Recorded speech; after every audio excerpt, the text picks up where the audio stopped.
Las Venturas is a city of casinos, there's no doubt about that. You can definitely say that in general, the casinos and the city itself create this vibe of fun, and maybe also a bit of hope. Hope that one day we'll drive in there with $6 and a pack of smokes in our pocket and leave with a cigar in our mouth and a bag of cash worth about as much as a freshly bought Porsche, with some Annabelle on our lap who's as dumb as she is busty. Still, not everything in the city is as candy sweet as it may seem at first glance. And one such place is the Clown's Pocket. From the outside, it looks like a typical casino, with the hotel of course. Obviously so that first they can milk you for money for the room, and then take what you have left at a one-armed bandit or blackjack. Yes, exactly. Unfortunately, the story with Annabelle is rarer than hitting the lottery jackpot. Aside from that, the place makes a nice impression. The front of the building resembles a circus, and outside, there's a huge parking lot where usually no one parks. So you can easily land there with, for example, some airplane.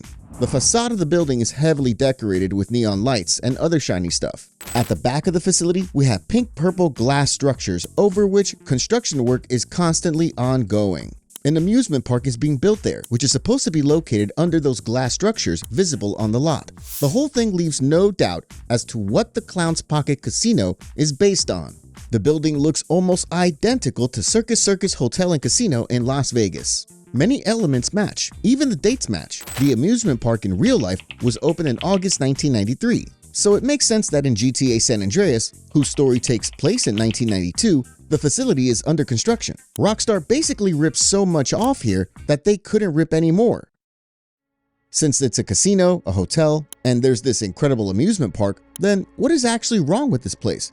Originally, the facility opened solely as a casino, which happened in 1968. One source states that the place where the casino was built was previously the address of a certain motel where a murder had supposedly taken place. Regardless of whether that's true or just a myth, it definitely works as a good introduction to the more documented events that would soon happen there. Even though today Circus Circus is one of the most popular places in Las Vegas, its beginnings looked completely different. In the first years of operation, the casino attracted only a narrow group of clients. The main problem was the lack of a hotel. Because of that, mostly local families visited it. Tourists preferred places that offered accommodation and entertainment in one spot. This, combined with several other difficulties, meant that Circus Circus struggled from the very beginning with serious financial and legal problems. Help was supposed to come from the Teamsters Union. We know these unions, even from GTA 4. Remember how for Playboy, we had to clear out such a union from a construction site in Lower Algonquin? Turned out it was just the mafia. Does the story look similar here? We'll see in a second. Anyway, the Teamsters Union agreed to grant the owners a loan to pay off their debt and build a 15-story hotel tower. But there was a catch. Part of the deal was allowing some guy, Anthony Stewart, to open a gift shop inside Circus Circus. Anthony Stewart, whose real name was Anthony Spilatra, was a mob enforcer from Chicago. His seemingly innocent shop was supposed to serve mainly as a front for mafia businesses. The organization he belonged to had large influence in many Las Vegas casinos, so he didn't lack dirty work. At the time of his death, the FBI suspected Spilatra of involvement in even 25 murders. Spilatra's actions in Las Vegas became so well known that the movie Casino was based on them. The film has great reviews, excellent atmosphere, and features De Niro and Joe Pesci. I generally recommend watching it.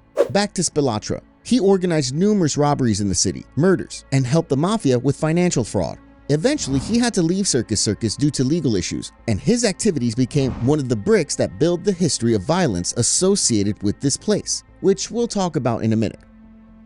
Spilatra's story is just a taste of the tales connected to this place. The most famous legend concerning the Circus Circus Hotel is the story of a woman who supposedly shot her son and then committed suicide. This tragedy was said to have taken place in room number 123. According to the legend, hotel employees repeatedly saw the ghosts of the mother and child. Supposedly crying was heard, calls for help, and sometimes questions about a man named Robert, who was meant to be the alleged father of the child and who, according to some, could be the key to understanding the motive behind the tragedy. Guests also reported objects moving on their own and mysterious "help me" messages allegedly appearing on bathroom mirrors. Many of the supernatural phenomenon described by hotel visitors are explained precisely through this story.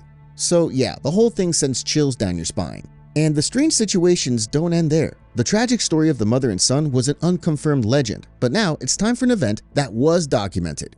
In 2020, a woman staying at the Circus Hotel began to feel like someone was watching and following her. She told her friends about it and then returned to the hotel. When her friends arrived, it was unfortunately already too late.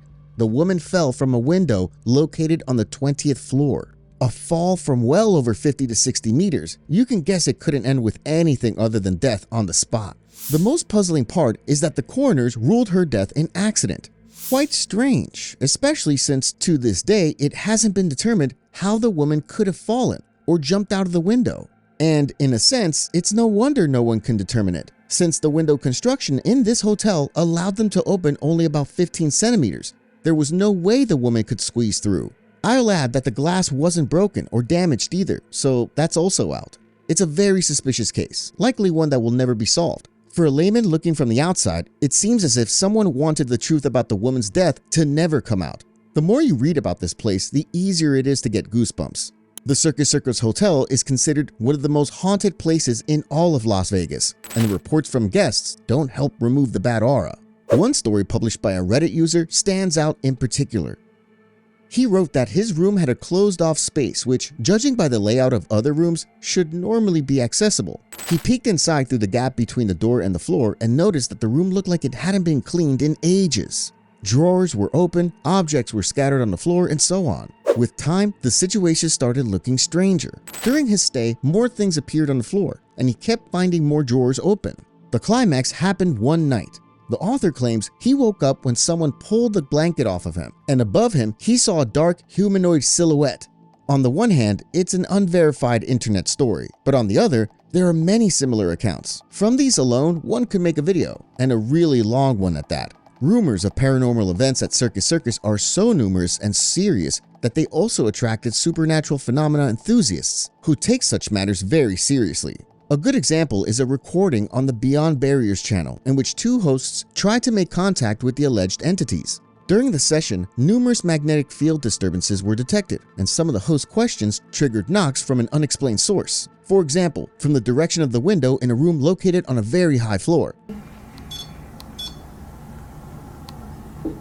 Oh. It was me. No way.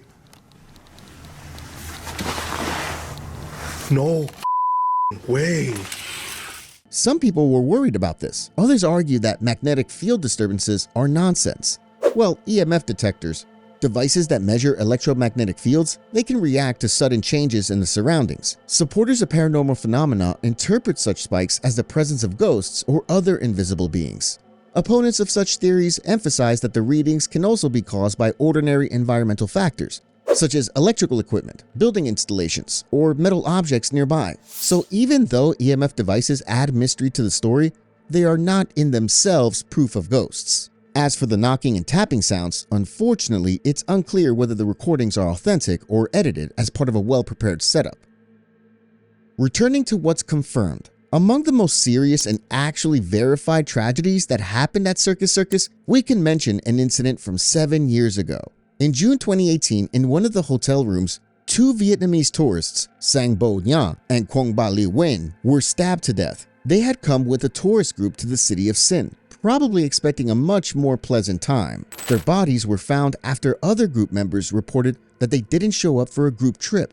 Then, the authorities were called, who discovered what really happened. The investigation showed that the perpetrator took advantage of the fact that the lock in their room was damaged or not properly secured. He broke in and staged a massacre. The worst part is that the killer didn't have any real motive. He simply performed what's called a door push, meaning he walked through the hallway trying to open doors that weren't fully closed so he could steal some valuables.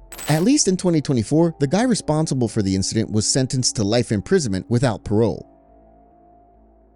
And now, let me know whether during your next playthrough of GTA San Andreas, you'll still be so eager to buy CJ a room in that place. Now, when I enter a hotel room in that complex, I genuinely get chills down my spine.